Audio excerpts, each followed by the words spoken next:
Abre tu Biblia, por favor. Primera de Juan, capítulo 5. Hoy estamos terminando de estudiar esta carta. Primera de Juan 5, verso 13, al final. ¿Okay?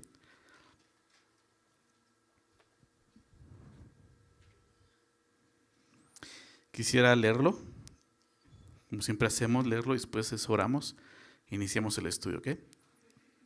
Dice así el verso 13. Estas cosas os he escrito a vosotros que creéis en el nombre del Hijo de Dios, para que sepáis que tenéis vida eterna y para que creáis en el nombre del Hijo de Dios. Y esa es la confianza que tenemos en Él, que si pedimos alguna cosa conforme a su voluntad, Él nos oye. Y si sabemos que Él nos oye en cualquier cosa que pidamos, sabemos que tenemos las peticiones que le hayamos hecho. Si alguno viere a su hermano cometer pecado que no sea de muerte, pedirá, y Dios le dará vida. Esto es para los que cometen pecado que no sea de muerte. Hay pecado de muerte, por el cual yo no digo que se pida. Toda injusticia es pecado, pero hay pecado no de muerte. Sabemos que todo aquel que ha nacido de Dios no practica el pecado, pues aquel que fue engendrado por Dios le guarda y el maligno no le toca. Sabemos que somos de Dios y el mundo entero está bajo el maligno. Pero sabemos que el Hijo de Dios ha venido y nos ha dado entendimiento para conocer al que es verdadero. Y estamos en el verdadero, en su Hijo Jesucristo. Es el verdadero Dios y la vida eterna. Hijitos, guardaos de los ídolos. Amén. Vamos a orar. Señor, gracias por permitirnos llegar al final de esta carta, poder estudiarla. Gracias por todo lo aprendido, Señor, en esta carta. Y gracias por todo lo que tú también nos quieres enseñar el día de hoy, Señor. Queremos disponer ese tiempo y no solo el tiempo en nuestra mente, en nuestro corazón, Señor, para que tú hables y para que tú nos dirijas, Señor.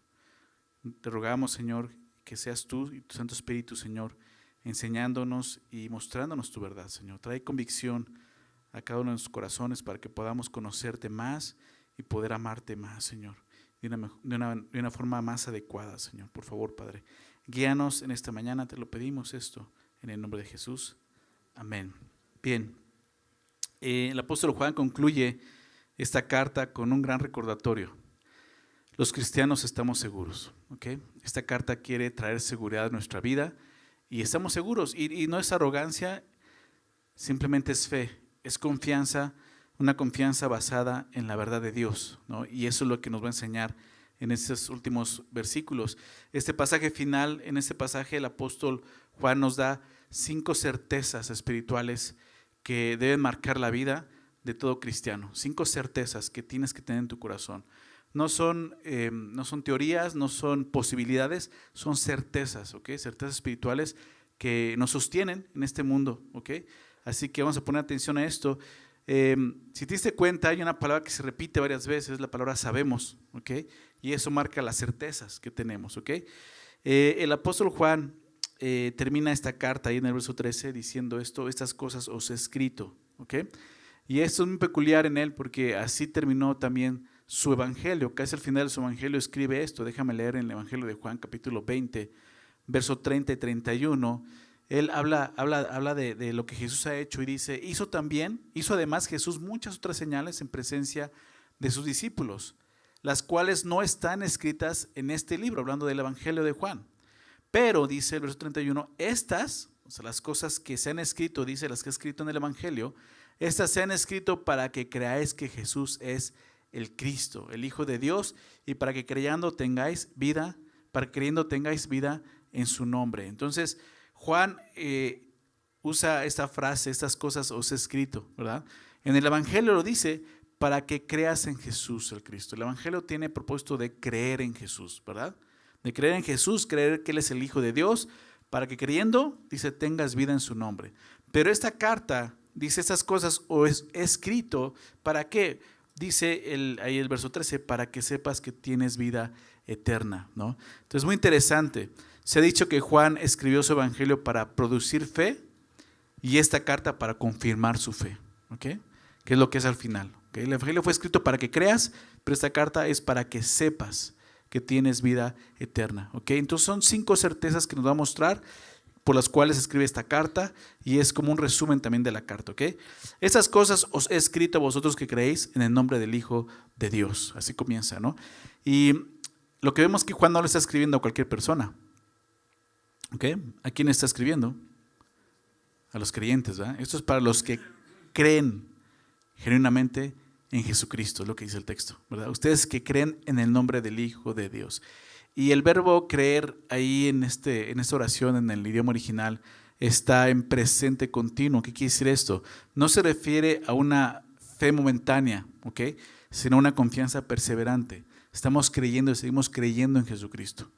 La fe no funciona solo una vez en la vida, que es cuando creí en Jesús para salvación. No, ahí comenzó una vida de fe, ¿ok? El apóstol Juan escribe en 2 Corintios, porque por fe andamos, no por vista, ¿verdad? Andamos por fe, ¿no? Dice que es por fe y para fe, ¿ok? Entonces Dios nos salva, ¿no? Nos justifica por fe, pero ahí comienza una vida de fe que Dios espera de nosotros. Vivimos por fe, no por vista, ¿ok? Y entonces en sentido lo que dice así, estas cosas os he escrito a ustedes que están creyendo y siguen creyendo en el nombre del Hijo de Dios. ¿Para qué? Para que sepas que tienes vida eterna. Esa es la primera certeza que nos dice Juan, ¿ok? Certeza espiritual es la vida eterna, estar seguro que tenemos realmente la vida eterna. Y este es el propósito entonces del por qué escribe esta carta, para que sepas que tienes vida eterna. Hemos hablado desde un principio acerca de la vida eterna. El título de nuestra serie de 1 de Juan es eso, la vida de Dios, la vida que Dios nos ha dado. Es una vida que Dios nos ha dado espiritual, pero que pues hay un enemigo que quiere destruir esa vida, lo sabemos, ¿verdad? Él vino a hurtar, matar y destruir, pero yo vine para dar vida y vida en abundancia, dijo Jesús. Pero entonces vemos esto para que sepas que tienes vida eterna. Y aquí es lo que vemos, ¿no? La vida que tenemos en Cristo es por medio de la fe en Jesús, y nuestra fe no está basada en tradiciones como hemos visto, sino está basada en la palabra de Dios. Por eso dice, esto les he escrito, ¿ok? Lo que está escrito es para que tú y yo tengamos fe en Jesús, para que sepas que tienes vida eterna. Entonces el apóstol Juan afirma del modo más claro posible que todo aquel que verdaderamente cree, sigue creyendo en el Señor Jesús, puede estar seguro de esto, puede y sabe que tiene vida eterna, es una seguridad. Dios quiere que sepas, no quiere que supongas, Él quiere que sepas que tienes vida eterna, ¿ok? Por lo tanto, la salvación no es una ruleta, no es un volado, es una promesa firme de Dios, ¿te das cuenta? Así es como Dios la presenta aquí, tener la vida eterna. Juan ha escrito estas cosas, ¿no? Como dice el texto. ¿Y qué son esas cosas? Pues todo lo anterior, se puede decir todo lo que ha escrito en la carta, para mostrarles señales de la vida eterna, ¿ok? Así como cuando una persona quiere saber si está viva, tienes que ver sus signos vitales, ¿verdad? Ves si respira, si su corazón late. Así también hay cosas que muestran que tenemos vida eterna, ¿ok? Son las cosas que ha escrito en la carta. ¿Cómo qué cosas? Amor los unos por los otros, obediencia a la palabra de Dios, comunión con Dios, fe. Todas esas cosas muestran que estamos vivos espiritualmente, y por eso afirma, sabemos que tenemos vida eterna. Entonces, la vida eterna, recordemos algo muy importante, se trata de comunión con Dios, ¿recuerdas? Juan 17:3, Juan 17:3, en esto consiste la vida eterna, dice Jesús, y esa es la vida eterna, que te conozcan a ti, al único Dios verdadero, de Jesucristo, a quien has enviado. La vida eterna consiste en conocer a Dios. Y la vida eterna entonces no se trata solo de duración, sino una calidad de vida en relación con Dios. Esa es la vida eterna, familia. Y como se ha dicho tantas veces, la vida eterna no comienza cuando mueres y vas al cielo, sino comienza cuando naces de nuevo. Lo hemos visto tantas veces en esta carta, ¿verdad? Que nos habla del nuevo nacimiento. Comienza ahora y continúa para siempre, como vemos aquí. ¿Okay? No es una vida futura solamente, es una posesión presente, el saber que tienes vida eterna. Juan 5:24, el apóstol Juan también escribe en su evangelio en el capítulo 5, versículo 24, déjame leerlo. De cierto os digo, el que oye mi palabra y cree al que me envió, ¿recuerdas? ¿Tiene qué cosa? Tiene vida eterna y no vendrá condenación, mas ha pasado de muerte a vida. Es la realidad. Cada persona que ha puesto su fe sinceramente en Jesús y ha creído con todo su corazón en eso, tiene una vida eterna, la cual nadie puede quitar, ¿ok?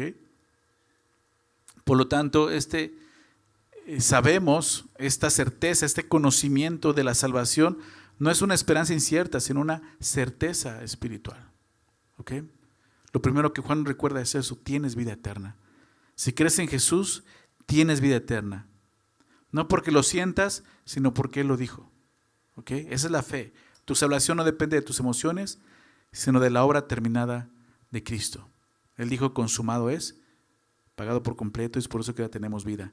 No necesitas esperar hasta el cielo para tener certeza del cielo. Hoy puedes tener esa seguridad, y Dios quiere que tengas esta seguridad. ¿Ok? Tan seguro que aún el apóstol Pablo en su carta a Timoteo, al capítulo 1 Timoteo capítulo 6, habla de la vida eterna y le dice: Timoteo, echa mano de la vida eterna. ¿Recuerdas?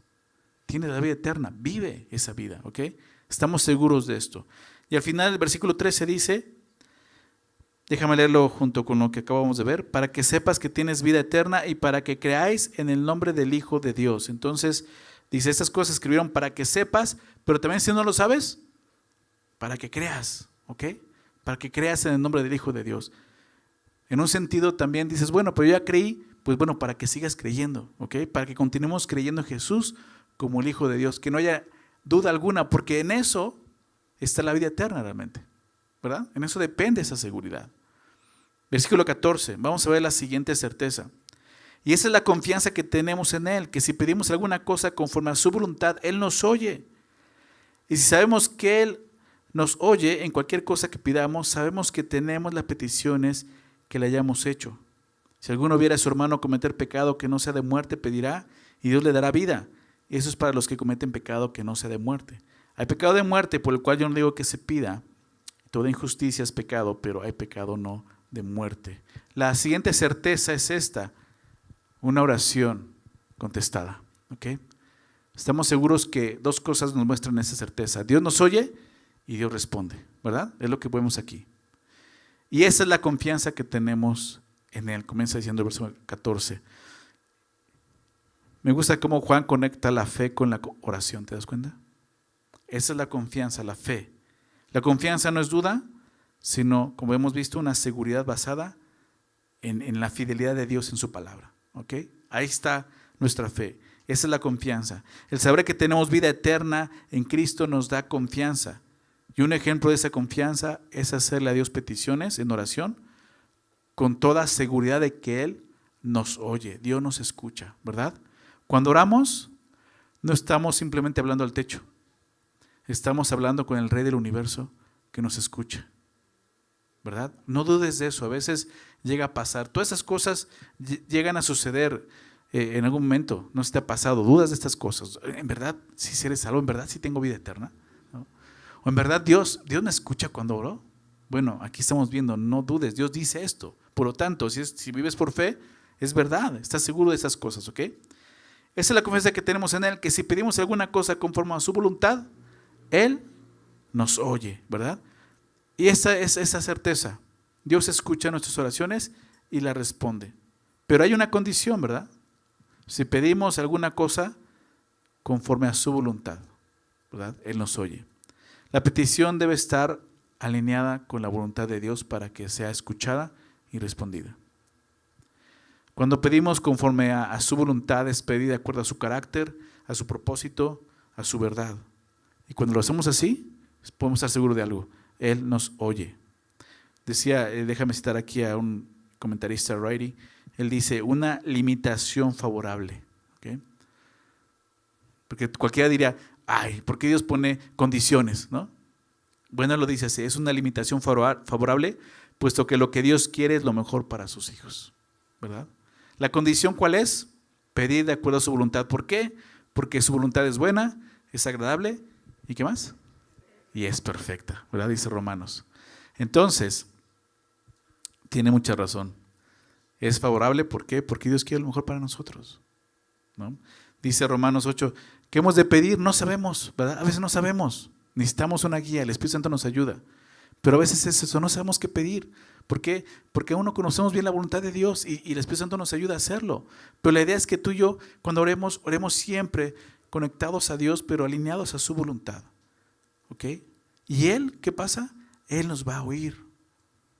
Él va a escuchar tus oraciones.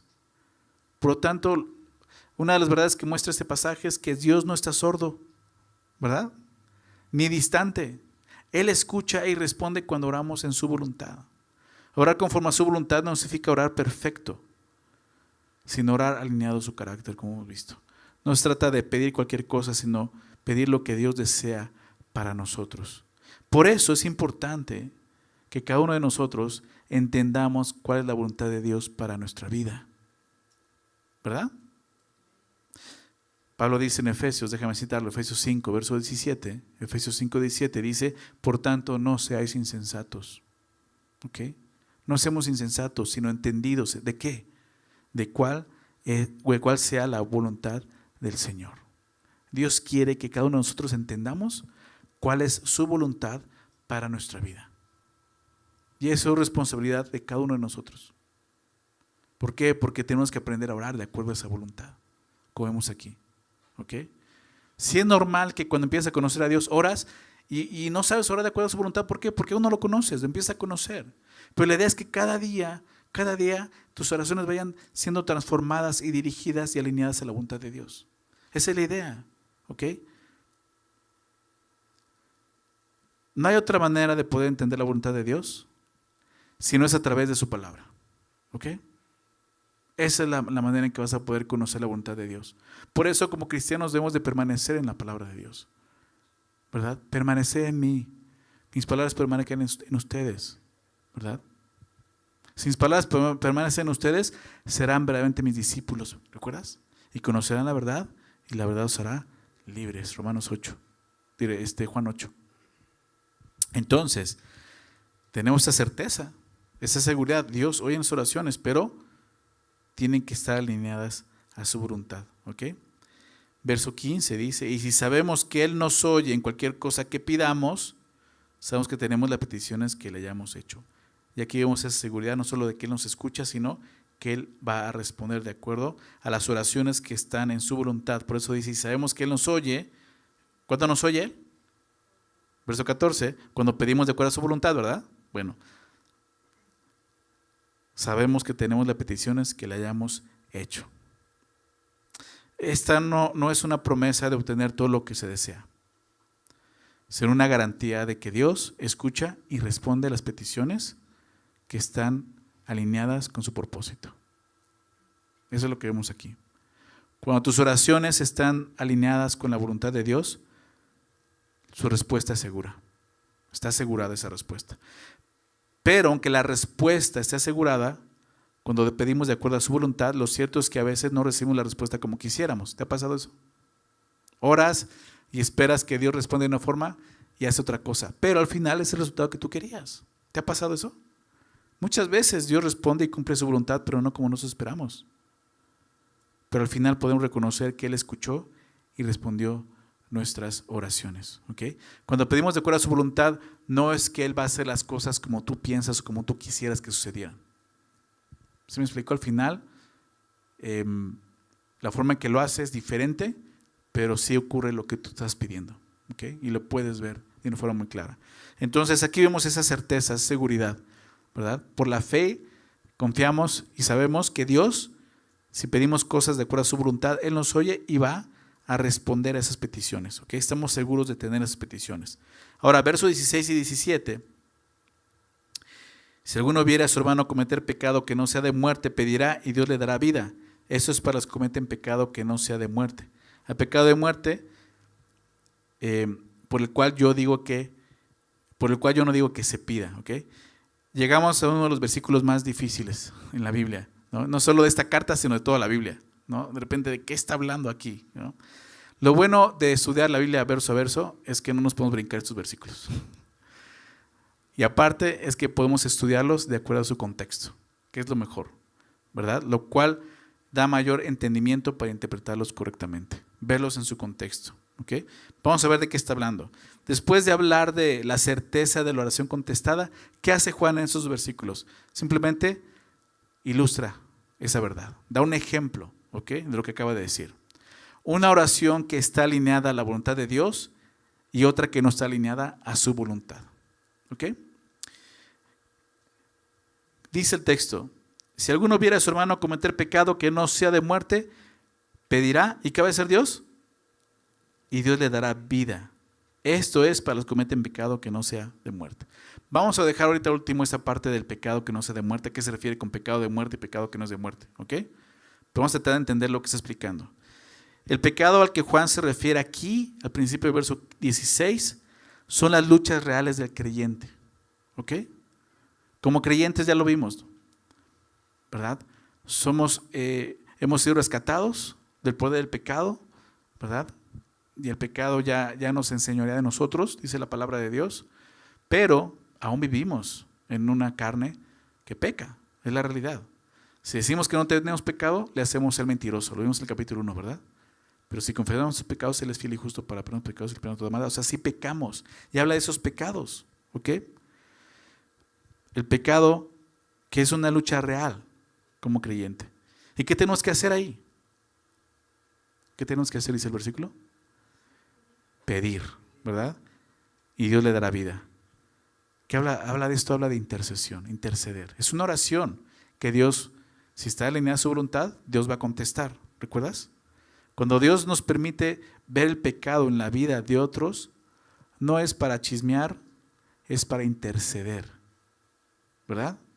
Es para pedir.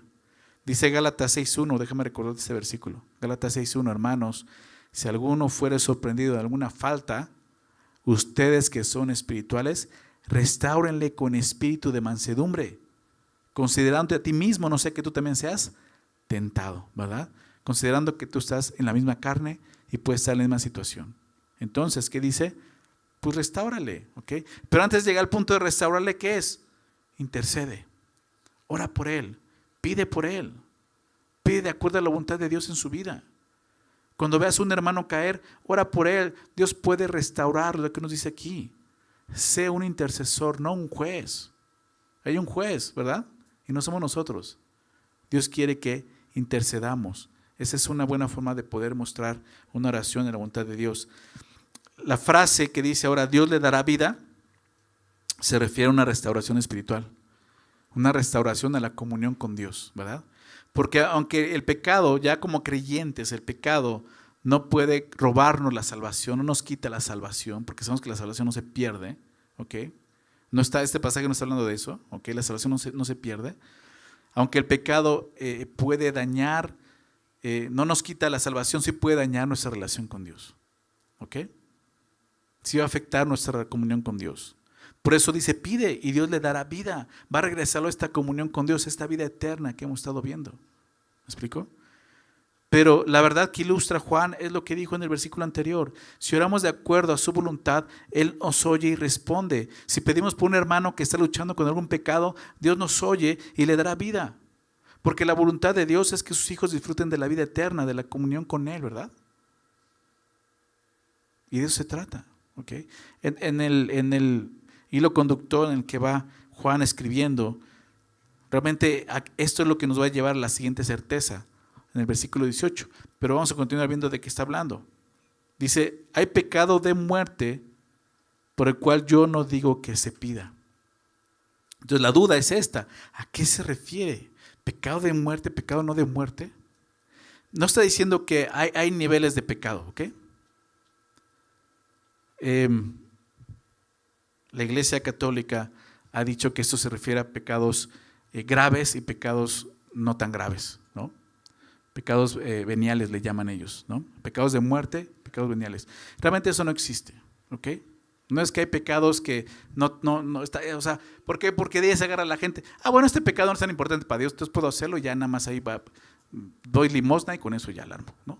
O 10 Aves Marías y no. O sea, no caigamos en eso. Eso es no conocer a Dios, ¿ok? ¿De qué está hablando? ¿Cuál es el pecado de muerte? ¿Cuál sería el pecado de muerte?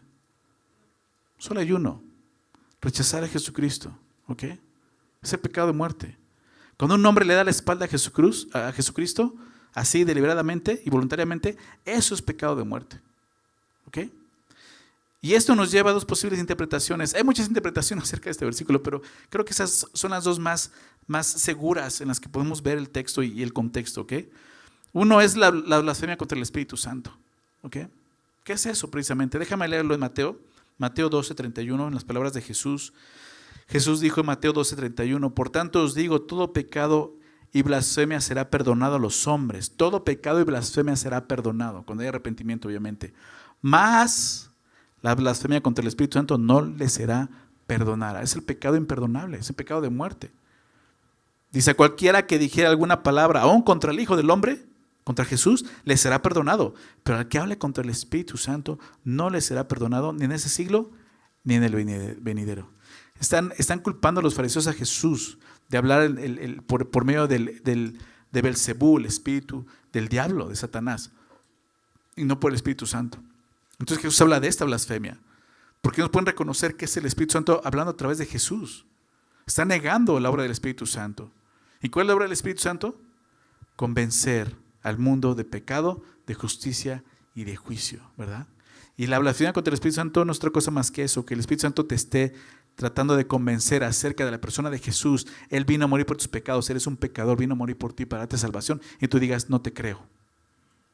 No lo creo y no te creo. Y no es decir, no lo creo, no, es decirle, no te creo y eres un mentiroso. Eso es blasfemia contra el Espíritu Santo. Y realmente es un pecado imperdonable, es un pecado de muerte. ¿Por qué? Porque la persona está rechazando el perdón. No es por otra cosa. ¿Sí se dan cuenta? Entonces entendemos eso, es el pecado por el cual una persona va directamente al infierno, al rechazar la salvación. Entonces hay pecado de muerte por el cual yo no digo que se pida. Entonces la primera interpretación podría ser esa, habla del pecado imperdonable. Y creo que va con la segunda también. ¿Cuál es la segunda interpretación o teoría acerca de esto? La apostasía, ¿ok? Una apostasía deliberada. ¿Qué es esto? La apostasía es el rechazo consciente y definitivo de Cristo. Este sería el mejor caso de acuerdo al contexto, que tiene que ver también con la blasfemia, el haber rechazado a Jesús. Pero en este sentido es que tú ya estuviste cerca, ya escuchaste, ya participaste de alguna manera, pero al final decides rechazar. Esa es la apostasía.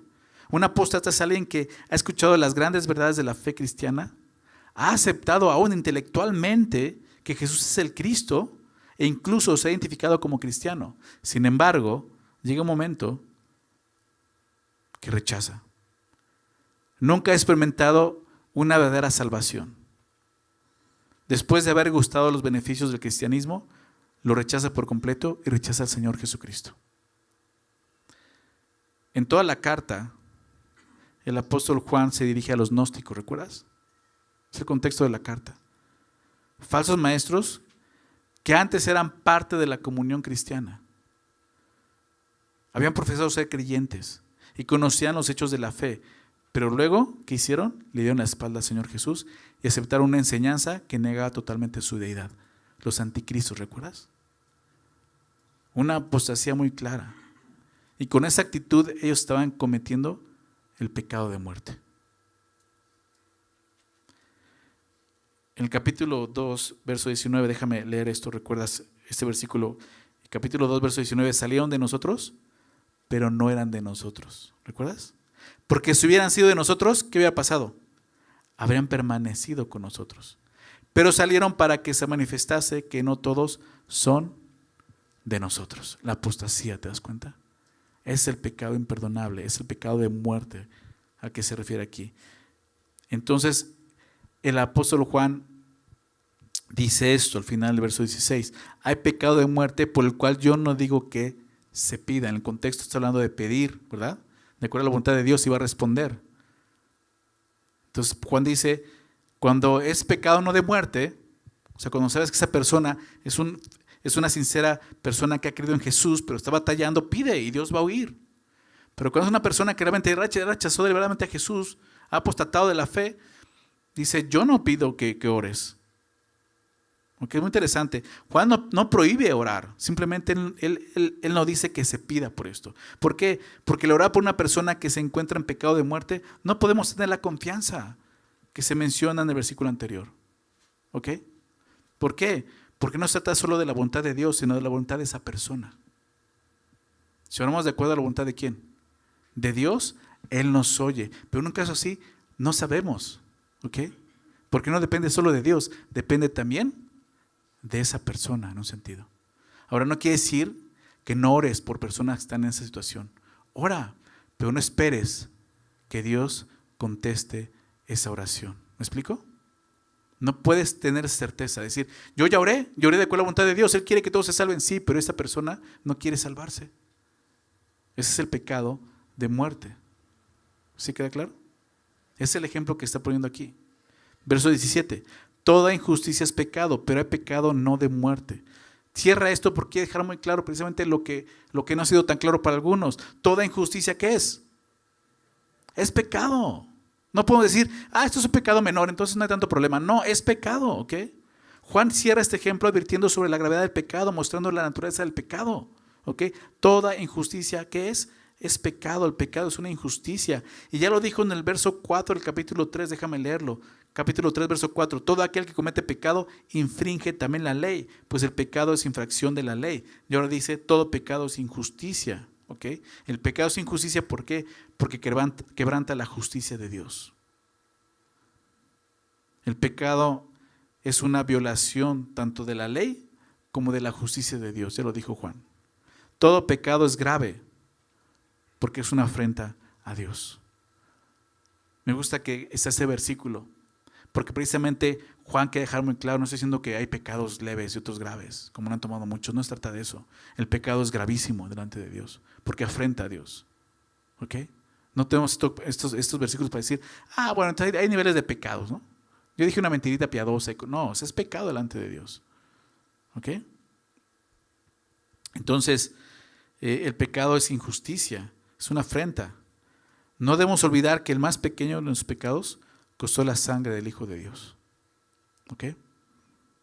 Pero hay pecado no de muerte, dice el texto. ¿Ok? Toda injusticia es pecado, pero hay pecado no de muerte. ¿Ok? El pecado es algo serio, pero Juan nos dice, en Cristo hay esperanza. Oremos con fe por nuestros hermanos caídos. Es lo que nos está recordando aquí.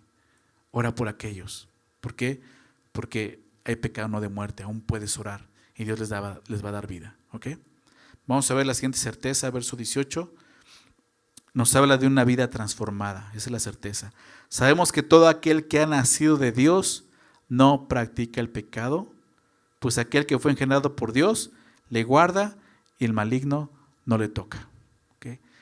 La siguiente certeza es esta, una vida transformada. ¿Okay? Una vida asegurada en ese sentido. Sabemos que todo aquel que ha nacido de Dios no practica el pecado. Otra cosa que sabemos, da por hecho, una certeza. ¿Ok? Entonces, el que posee la naturaleza de Dios no persiste en la práctica del pecado, es lo que nos recuerda. La palabra practicar, la hemos visto, y sugiere un modo de vida habitual. ¿Recuerdas? Es la diferencia. El cristiano no vive en una práctica habitual de pecado. Nuestra nueva naturaleza no lo permite. La nueva naturaleza no nos impulsa al pecado, nos impulsa a la santidad. Es la diferencia. ¿Ok? Sabemos que todo aquel que ha nacido de Dios. Eso no quiere decir perfección sin pecado. Eso quiere decir una vida transformada, donde el pecado no domina. ¿Ok? No se trata de perfección, sino de una transformación continua. Dios nos está transformando. ¿Ok? Los cristianos no vivimos en pecado como estilo de vida. ¿Por qué? Dos cosas nos muestran. La primera ya la vimos, porque hemos nacido de nuevo. Hemos nacido de Dios. Tenemos esa naturaleza en nosotros que nos impulsa a la santidad. Y dos, Dios nos guarda. Dice, pues aquel que fue engendrado por Dios, le guarda. ¿Qué significa esto? Aquel que fue engendrado, la palabra aquel aparece en tu Biblia con mayúscula, ¿verdad? ¿Está refiriendo a quién? A Jesús. ¿No? Aquel que fue engendrado por Dios, le guarda. Jesús es el Hijo de Dios, ¿verdad? Era un unigénito Hijo de Dios. Entonces Juan se refiere a que Jesús nos guarda y nos protege de Satanás. Dios protege a sus hijos, ¿sabías? Ya lo vimos en el capítulo 2, verso 1. Capítulo 2, verso 1, ¿recuerdas? Hijitos míos, estas cosas os escribo para que no pequéis, y si alguno hubiere pecado, ¿qué pasa? Abogado tenemos para con el Padre, ¿a quién? A Jesucristo, el justo, ¿te das cuenta? Y ahí esto estamos viendo. Pues aquel que fue engendrado por Dios, le guarda, ¿ok? Entonces, lo que está diciendo es una certeza. El que ha nacido de nuevo, un verdadero cristiano, no practica el pecado.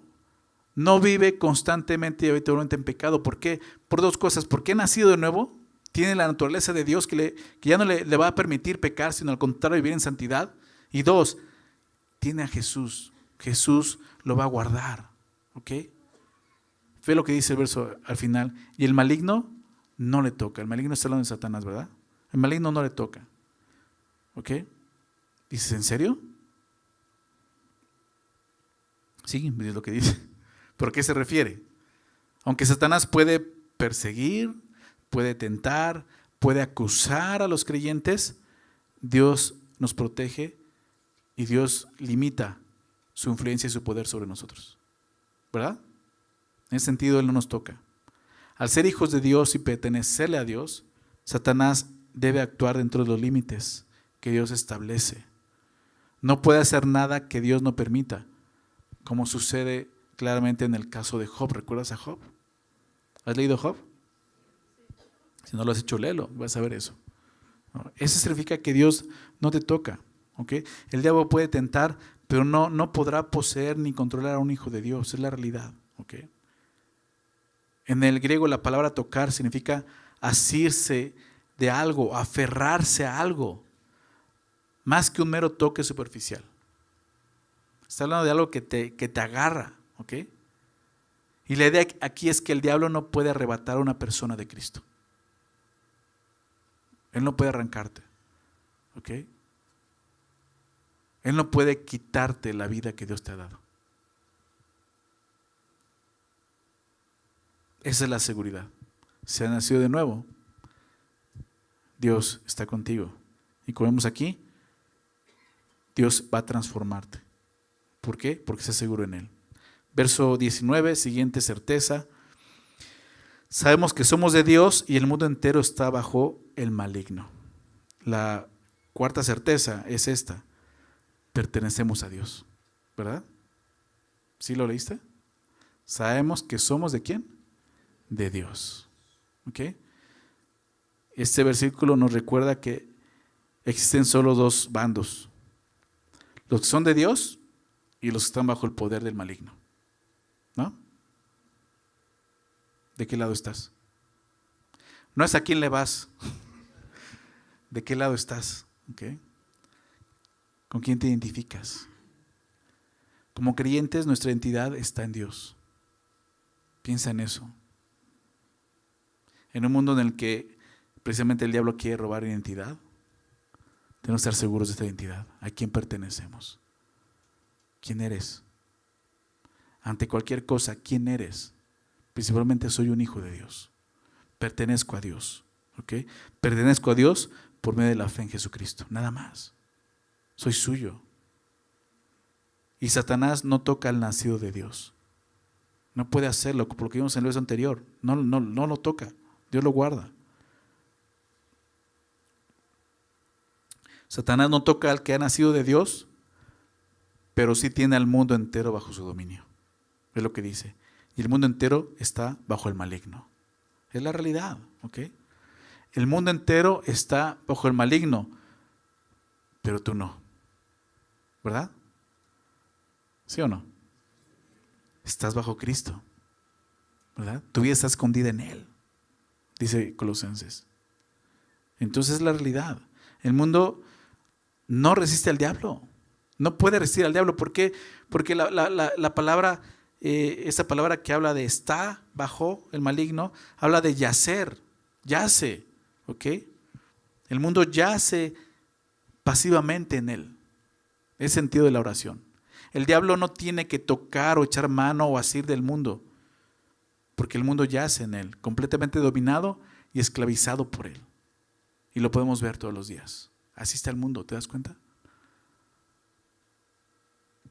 Satanás tiene total influencia y control sobre las estructuras y los valores de este mundo, que por cierto están en rebelión contra Dios. Es por eso, ¿ok? Y es así. Sabemos que somos de Dios y el mundo entero está bajo el maligno.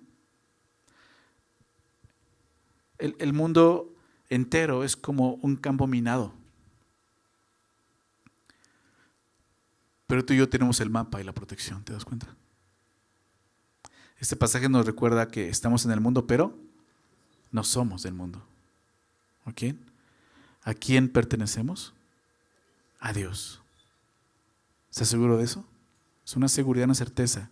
Pertenezco a Dios, no a este mundo. Vive así, nos recuerda eso. No ames al mundo, capítulo 2. No ames al mundo ni las cosas que están en el mundo.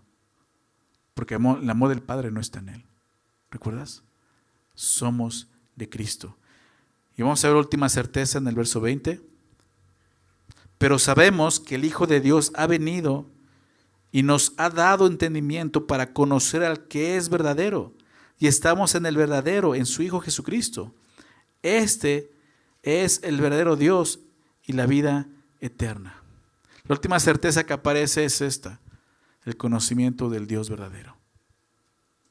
¿Okay? Estamos seguros que estamos conociendo al Dios verdadero. Sabemos que el Hijo de Dios ha venido. ¿Sí sabes? Sí, es una seguridad. No dudamos. No es un cuento que alguien nos dijo. Estamos seguros, pero no estuviste, sí, pero por fe lo creo. La palabra de Dios lo dice. ¿Verdad? Estamos seguros de que el Hijo de Dios vino. Habla de su preexistencia. Jesús es Dios, claramente. Pero también nos dice esto. Sabiendo esto, que Él vino, ¿vino qué? A darnos entendimiento para conocer al que es verdadero. Jesús vino a eso. Jesús no solo vino a salvarnos, sino también a revelarnos a Dios. El apóstol Juan también escribe en su evangelio, al inicio, en el prólogo del evangelio, Juan 1:18, a Dios nadie le vio jamás. ¿Recuerdas versículos? Dice, el unigénito Hijo. ¿De quién está hablando? De Jesús. A Dios nadie le vio jamás. El unigénito Hijo que está en el seno del Padre, Él le ha dado a conocer. Es lo que afirma aquí en su carta. Pero sabemos que el Hijo de Dios ha venido y nos ha dado entendimiento para conocer al que es verdadero. Los gnósticos, otra vez. ¿Recuerdas? Ellos negaban a Jesucristo, precisamente. Ellos negaban que Jesús fuera el Hijo de Dios. Negaban al que da entendimiento respecto al verdadero Dios. Ellos decían conocer a Dios, pero al negar a Jesús, negaban el verdadero conocimiento de Dios. La revelación que Jesús nos ha dado del Padre, precisamente. Entonces, estos creyentes habían recibido este engaño, ¿verdad? De los gnósticos, un conocimiento superior, pero no está en Jesús, Él no es Dios, y de repente Él no es Dios, pero los apóstoles nos dijeron que es Dios, entonces ¿a quién creemos? Pues aquí lo dice, sabemos que el Hijo de Dios ha venido y nos ha dado entendimiento para conocer al que es verdadero. ¿Ok? Precisamente ellos dicen, Él no es el verdadero. Juan dice, Él es el verdadero. Y Jesús te ha mostrado quién es el verdadero. Y es la certeza que tenemos nosotros. ¿Ok? Hemos conocido al Dios verdadero y sabemos que estamos conociendo al Dios verdadero. Si alguna vez dudas y dices, ¿qué tal si no es por aquí? ¿Qué tal si no es Jesús? ¿Qué tal si hiciera Mahoma? ¿Qué tal si era Buda? No, la Biblia habla de esa certeza, ¿lo ves? Estamos seguros por fe, aquí lo dice, la palabra de Dios lo dice. Nos ha dado entendimiento para conocer al que es verdadero. Y vea lo que dice además, y estamos en el verdadero, en su Hijo Jesucristo. Cristo no solo revela a Dios, Él es Dios. ¿Estás de acuerdo? Él es Dios, Él es el verdadero Dios. Estamos en Él. ¿Estás en Él? Te lo decía al principio. Estas cosas os he escrito a vosotros que creéis en el nombre del Hijo de Dios. Si es así, estamos en el verdadero, en su Hijo Jesucristo. Él es el verdadero Dios. No se puede estar en el verdadero Dios aparte de estar en su Hijo. Estamos en Dios solamente cuando estamos en su Hijo. Por eso los gnósticos no estaban en el verdadero Dios. Es un error, ¿ok? Estamos en el verdadero, en su Hijo Jesucristo. Y esta verdad destruye muchas otras herejías de nuestro tiempo, ¿verdad? Sí, los gnósticos todavía continúan. Testigos de Jehová, mormones. Para ellos Jesús no es Dios, por lo menos no con D mayúscula. Pero aquí dice que estamos en el verdadero Dios, que es Jesucristo. Aquí lo dice nuevamente al final. Ese es el verdadero Dios y la vida eterna. ¿Ok? Jesucristo es el verdadero Dios y la vida eterna. Toda la carta de Juan apunta a esta verdad. Jesús es el verdadero Dios y conocerlo es la vida eterna. No hay otra forma de poder conocer a Dios sino a través de Jesucristo. Amén. Esa es la certeza. Tenemos a Jesús. Sabemos que Él ha venido. Esta es una de las declaraciones más claras sobre la divinidad de Jesús en la Biblia. Este es el verdadero Dios y la vida eterna. Jesucristo, el Hijo de Dios. Jesús es la fuente y la garantía de esta vida que tenemos hoy. ¿Qué problema tenían los gnósticos al negar a Jesús, verdad? De esta manera. Estaban arrebatando la vida eterna que Dios les ha dado a los creyentes. Pero estamos seguros de esto, ¿verdad? Él vino para revelar a Dios y Él es Dios, ¿ok? 5 garantías, pero al final hay una exhortación. Verso 21. Hijitos, guardaos de los ídolos. Amén. Así cierra la carta. Ni un adiós. Tan. ¿Ok? Guárdense de los ídolos. ¿Qué es esto? ¿A qué se refiere? ¿Por qué aparece esto aquí? Bien, aquí un ídolo, en el contexto de la carta, pues es una falsa enseñanza. No es en sí un objeto material. ¿Ok? Jesucristo es Dios. ¿Estás de acuerdo? Jesucristo es Dios. Y cualquier otra creencia, doctrina, filosofía errónea de Dios es un ídolo. Cualquier cosa que reemplace a Cristo como centro de adoración es idolatría. Y lo deja claro, apártate, guárdate de esas cosas. ¿Por qué terminan así? Porque todo lo que reemplaza a Dios en nuestro corazón es un ídolo. Y puede ser esto, puede ser aún una doctrina engañosa, una falsa doctrina. Así lo tenían ya los creyentes, como ídolos a estos gnósticos. Ten cuidado, ¿ok? Guárdate de los ídolos. Guárdate de los ídolos. Claro, el día de hoy hay otros tipos de ídolos. Ídolos modernos. Dinero, poder, éxito, placer, redes sociales, relaciones, etcétera, etcétera, etcétera. Cualquier cosa que quiera tomar el lugar de Cristo, el trono de Dios, en tu corazón, en tu vida, es un ídolo. La exhortación final es: guárdate de eso. Jesús es Dios. Lo acabamos de ver, ¿no es así? ¿Tienes certeza? Entonces no dejes que nada venga y ocupe su lugar. ¿Ok? Conclusión. Somos un pueblo que sabe, ¿verdad? Que conoce. ¿Viste la palabra saber cuántas veces lo dijo? ¿Sabemos? Quizás dices, yo no lo sabía. Bueno, ahora ya lo sabes. ¿Verdad? 5 certezas. No caminamos a ciegas por este mundo. Hay cosas que sabemos que el mundo no sabe. Tenemos vida eterna. ¿No es así? ¿Estás seguro? Dios escucha y responde de acuerdo a su voluntad. ¿Lo sabes? Ya no practicamos el pecado. Estamos seguros de eso. Ya no practicamos el pecado. La siguiente certeza, sabemos de quién somos, a quién pertenecemos. A Dios. Y por último, hemos conocido al Dios verdadero, ¿no es así?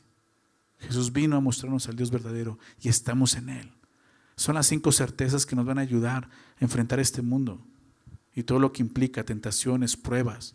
En un mundo que cambia cada día y constantemente, podemos vivir con seguridad cada día nosotros. ¿Por qué? Porque nuestra fe está en un Dios inmutable que no cambia.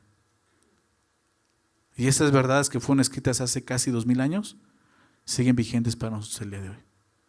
Pero necesitamos confiar en eso. ¿Ok? Vamos a terminar con una oración dando gracias a Dios. Señor Jesús, el día de hoy queremos agradecerte por tu bondad. Gracias por tu palabra, Señor, tu palabra escrita. Señor, como dijo el apóstol Pedro, Señor, es en lo más seguro en que podemos mantenernos, Señor. Ni siquiera una experiencia sobrenatural, Señor. Más que eso, tenemos la palabra profética más segura en la cual debemos estar atentos, como una antorcha que alumbra el lugar oscuro, Señor. Y así es, Señor. Gracias, Señor, por todo lo que hemos aprendido en esta carta, por todo lo que tú nos has hablado, Señor. Porque tú nos has enseñado de qué se trata esta vida que ahora tenemos en Cristo, la vida eterna. Y resumiéndolo como tú lo hiciste, se trata de conocerte a ti. Pero vimos todo lo que implica conocerte a ti. Vivir en obediencia, vivir en amor, Señor. Vivir por fe. Eso es lo que tú quieres, Señor. Y estamos seguros, como vimos hoy. Seguros por estas cosas que vimos, Señor. Tenemos vida eterna. Tenemos comunión contigo y sabemos que tú nos oyes y tú respondes de acuerdo a tu voluntad, Señor. Sabemos, Señor, que ya no somos esclavos del pecado.